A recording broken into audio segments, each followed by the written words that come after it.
audição e equilíbrio a gente traz juntos, porque ambos os receptores para audição e para o equilíbrio ficam na orelha interna. Professor, como é que é essa história de orelha interna? Primeiro ponto é orelha, não é ouvido. Ouvido é o particípio passado do verbo ouvir. Aqui, para anatomia, para fisiologia, o termo é orelha. Vem comigo. Orelha externa, representada aqui amarelinho. O que faz parte da orelha externa? A orelha, que é cartilagem recoberta por pele, o canal auditivo externo e a membrana timpânica. Então, a orelha externa tem a função de captar os sons e conduzir por canais para que vibre a membrana timpânica. O detalhe é que o canal auditivo externo ele é muito sensível. Então, ele é recoberto por tecido epitelial, mas ele é recoberto tanto por pelos quanto por cera. As células produzem aí o cerume. Cerume é para proteger, por exemplo, contra a entrada de insetos, para proteger contra a água. Cerume também é para impedir que poeira entre no canal auditivo externo. Normalmente, essa cera ela se seca e se desprende sem causar maiores transtornos. Mas tem pessoas que produzem uma quantidade muito grande de cera e ela pode ficar compactada aqui dentro. E essa cera compactada impede aí que a pessoa ouça, pode causar dor de ouvido. Aí tem que fazer a limpeza, geralmente profissional, com um instrumento rombo,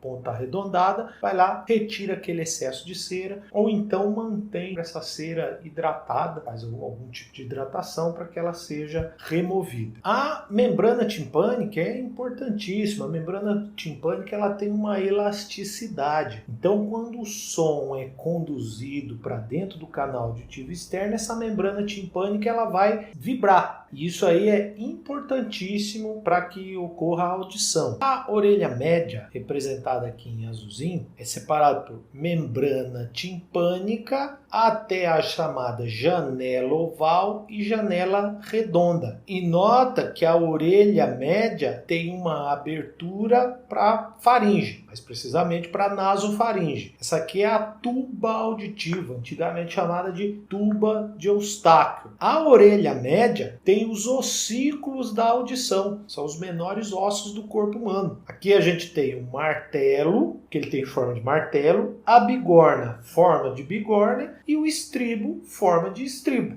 O estribo lá, quando você anda a cavalo, você põe o pé, está aqui o estribo. Esses ossículos, eles são estruturas especializadas em amplificar as vibrações captadas pela membrana timpânica para a janela oval. Já já nós vamos ver a importância dessa janela oval. Então a orelha média, ela é cheia de ar. Para a gente deixar claro, o que separa a orelha média da orelha externa? A membrana timpânica. E o que separa a orelha média da orelha interna? As janelas oval e redonda. Então você nota aqui que o cabo do martelo está acoplado à membrana timpânica. Então quando a membrana timpânica vibra, vibra o martelo. Quando o martelo vibra, vibra a bigorna. Quando a bigorna vibra, vibra o estribo. Vamos dar uma amplificada nisso aí. Tá aí a orelha média. Olha que bonito. Membrana timpânica, martelo, bigorna e estribo. O estribo, ele recobre a entrada da chamada janela oval. A janela oval está aqui recoberta pelo estribo. Quando a membrana timpânica vibra, olha o cabo do martelo aqui aderida a ela. Vibra o martelo, vibrando o martelo, vibra a bigorna, vibrando a bigorna, vibra o estribo e assim vai vibrar também a janela oval. Um detalhe importante, na orelha média não estão só os menores ossos do corpo humano. Está também o menor músculo estriado esquelético do corpo humano. É esse carinha aqui, ó, é o chamado músculo estapédio. Ele tem uma função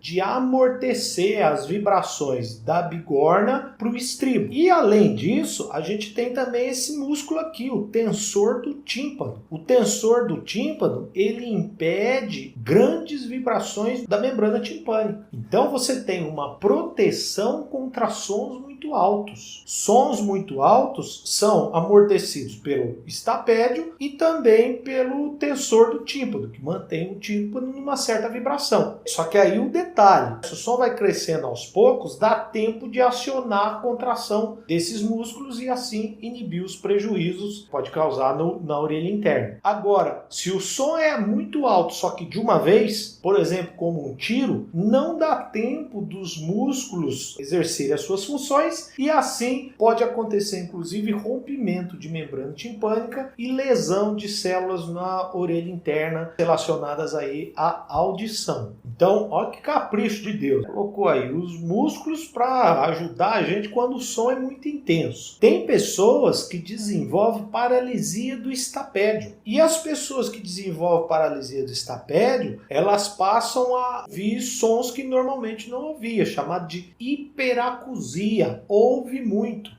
Professor, mas eu queria então ter uma paralisia do estapédio. Não, isso é ruim. As pessoas que têm a paralisia do estapédio e desenvolvem hiperacusia começam a ficar estressadas com sons que normalmente as pessoas não ficam. Por exemplo, com uma pessoa mastigando próximo a ela. A pessoa começa a ficar estressada com isso. Qualquer som, a pessoa começa a ficar estressada. Ela passa a ficar cada vez mais exigente por silêncio. Então, não é legal. É um superpoder. Não é. É um superpoder que incomoda a pessoa, que não traz boas coisas e começa, inclusive, a estressar a pessoa. E ainda, vê bem a tuba auditiva. Tuba auditiva, então, como eu falei para você, tem uma abertura lá para nasofaringe. Normalmente, essa abertura ela fica fechada, mas por essa abertura pode ser que bactérias vindas da garganta atinjam a orelha média e aí leva a uma otite. Então, uma dor de garganta pode levar a uma dor de ouvido. E também interessante, às vezes a gente tá subindo alguma serra, ou tá dentro de um avião, alguma coisa assim, e o ouvido entope, inclusive aquela dorzinha de ouvido. O que é isso? É que a pressão, aqui é cheio de ar na orelha média, a pressão da orelha média não está igualada à pressão da orelha externa. E aí o que faz?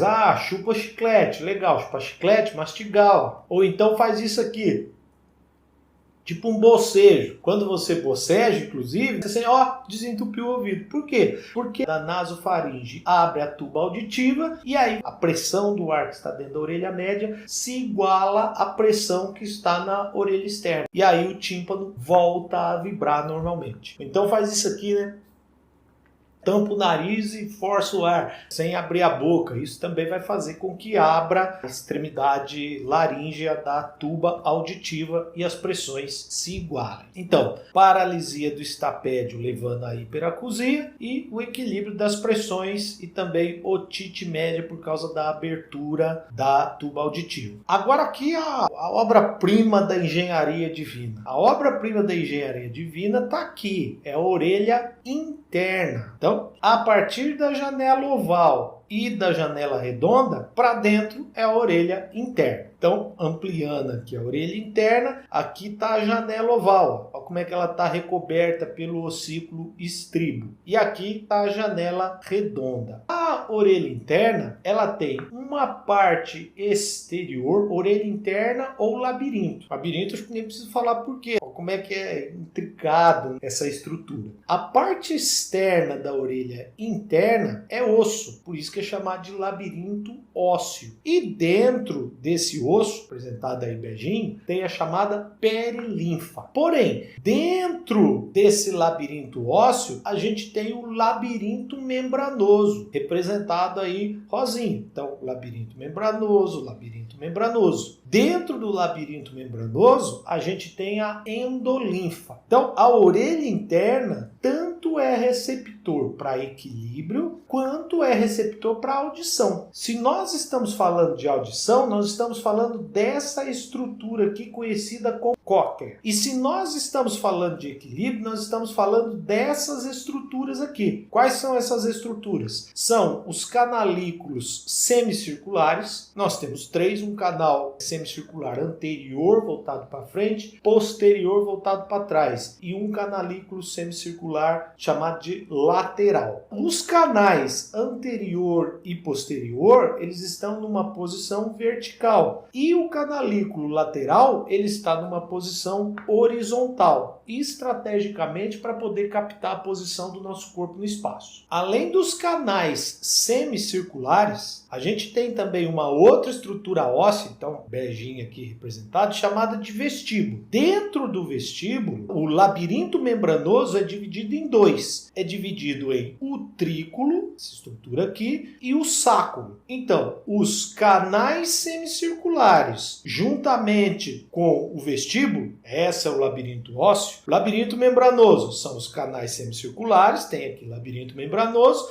e dentro do vestíbulo tem o utrículo e o sáculo. Essas estruturas todas em conjunto estão relacionadas a equilíbrio. Então a orelha interna serve tanto para equilíbrio quanto para audição. E um detalhe importante, dentro do labirinto membranoso é a endolinfa. A endolinfa ela é rica em potássio. Opa! Aqui é diferentão. Geralmente o potássio está onde? Está dentro da célula. Lembra lá da aula de bioeletricidade? Só de fora, potássio dentro. Normalmente na célula em repouso. Aqui não. Aqui o potássio está no líquido intersticial que está entre essas células, que é a endolinfa. Então a endolinfa ela tem uma grande quantidade de potássio e esse potássio é importante para a bioeletricidade das células relacionadas aí ao equilíbrio e à audição. Legal demais você ter chegado até aqui, mas não fica com dúvida. Coloca aí embaixo que já respondemos. E aqui é o ponto onde temos um pequeno passo para um estudante de fisiologia e um grande passo para o professor que vos fala. Ajuda aí, se inscreva no canal e senta o dedo no joinha. É de graça para você e valioso para mim. Compartilhe este conteúdo com alguém que possa se beneficiar dele. Bora para a próxima aula.